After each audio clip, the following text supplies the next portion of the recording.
대출 범위가 80%에서 85%까지. 그렇기 때문에 무작정 시세만 보고 이 가격이면 괜찮네 하고 매수하시면 세금 폭탄을 피하는 법입니다.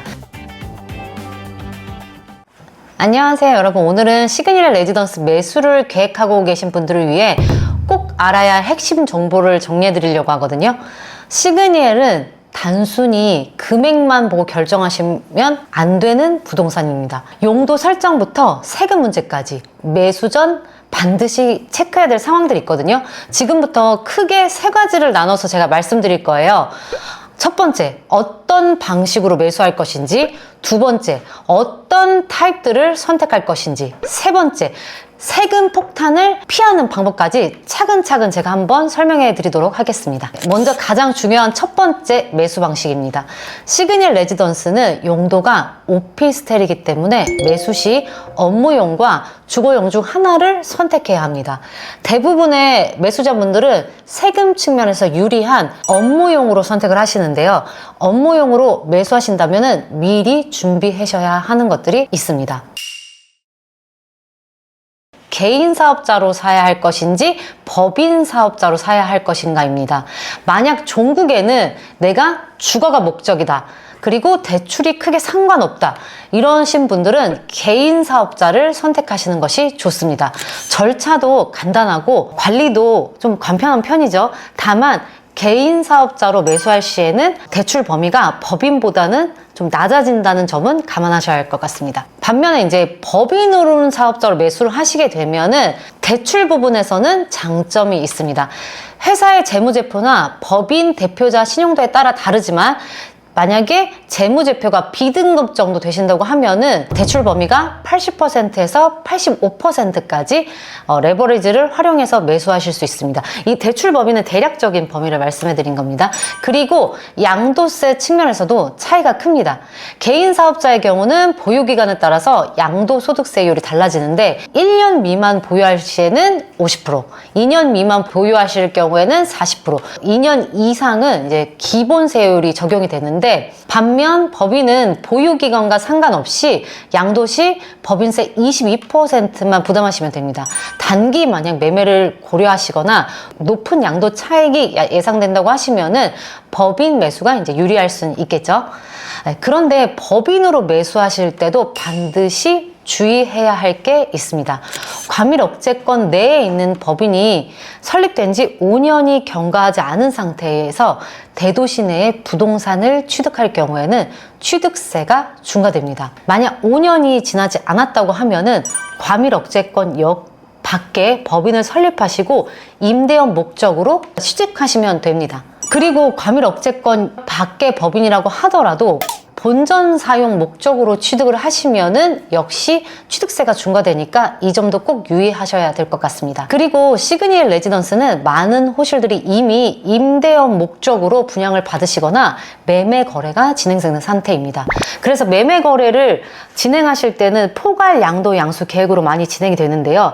포괄 양도 양수는 업종과 과세 유형이 동일해야만 가능합니다. 많은 분들이 같은 임대업인데 개인에서 법인으로 포괄 양도 양수가 가능한가요? 하시는데 업종만 동일하면 가능합니다. 만약 포괄 양도 양수 거래 외에 다른 업종을 생각하시거나 아니면은 주거용으로 사용하실 계획이라고 하면은 건물분의 부가세 10%를 별도로 지급하셔야 합니다. 시그니엘 레지던스는 개인 소유가 아닐 경우에는 건물분의 부가가치세가 10% 발생한다는 점을 꼭 기억하셔야 될 것 같습니다.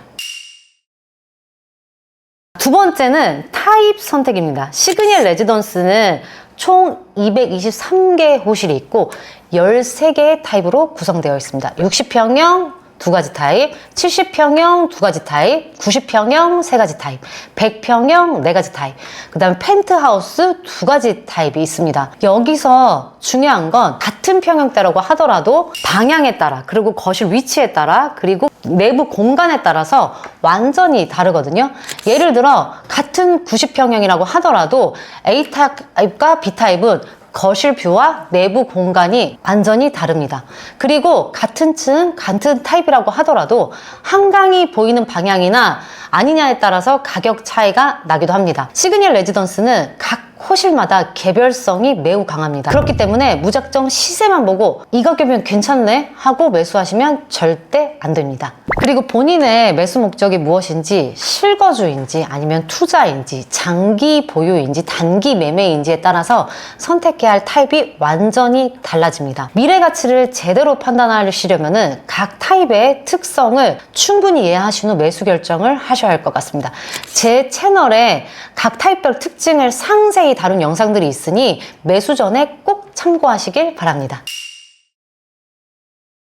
세 번째는 이제 세금 폭탄을 피하는 법입니다. 시그니엘 레지던스는 다른 오피스텔과 달리 100평형 중에서 전용 면적이 245제곱미터를 초과하는 세대들이 있습니다. 100평형은 총 70개의 호실이 있는데 그 중에서 33개의 호실이 전용 245제곱미터를 초과합니다.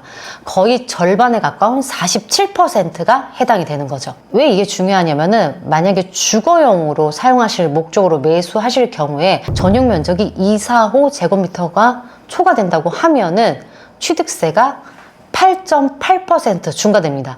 그러니까 원래 오피스텔 취득세가 얼마죠? 4.6%. 여기에 8.8%가 더해져서 총 13.4% 취득세를 내셔야 합니다. 예를 들어 매매가가 100억 원이에요. 근데 내가 245제곱미터 전용 면적을 넘는 것을 만약에 매수한다고 하시면은 총 취득세가 13억 4천이 된다고 이해하시면 될 것 같습니다. 다만 245제곱미터를 초과한다고 하더라도 정상적으로 그 해당 호실이 임대업을 영위를 하고 있는다고 하면은 걱정하지 않으셔도 되니 업무용 임대업으로 사용하시면 문제가 없습니다. 지금까지 시그니엘 레지던스 매수 시 꼭 알아야 할 3가지를 말씀드렸는데요. 첫 번째, 개인하고 법인, 업무용, 주거용을 신중하게 결정하셔야 할 것 같습니다. 개인은 대출 한도 범위가 낮지만 종국에 만약에 주거용으로 사용하신다고 하면은 개인으로 매수하시는 게 좋을 것 같고, 만약에 대출 레버리지와 그 다음에 세금 측면에서 유리하고 싶다고 하시면은 법인으로 매수하시는 게 좋을 것 같습니다. 그리고 포괄 양도 양수 거래도 꼭 인지를 하시고, 포괄 양도 양수 거래가 아닐 시에는 건물분의 부가가치세 10%가 별도로 발생한다는 점을 꼭 기억하세요. 두 번째, 타입과 방향 충수 그리고 뷰에 따라서 천차만별입니다. 만약에 내가 실거주 목적이냐 아니면은 임대업이 목적이냐 이거에 따라서 시세표만 보지 마시고 실제 호실의 특성을 파악하시는 게 중요할 것 같습니다. 세 번째, 100평형을 매수하실 때는 245제곱미터를 초과하는지 여부를 반드시 확인하세요. 취득세 중과를 피하려면은 임대업으로 운영하시면 됩니다. 시그니엘 레지던스는 대한민국 최고 주거시설이자 랜드마크입니다. 하지만 그만큼 복잡한 부분도 많습니다. 전문가와 충분히 상담하시고 본인에게 맞는 전략을 세우신 후 매수 결정을 하시는 게 좋을 것 같습니다. 더 자세한 내용은 제 채널의 다른 영상들을 참고해 주시고, 궁금한 점 있으시면 언제든 댓글로 남겨주세요. 오늘도 긴 영상 시청해 주셔서 감사합니다.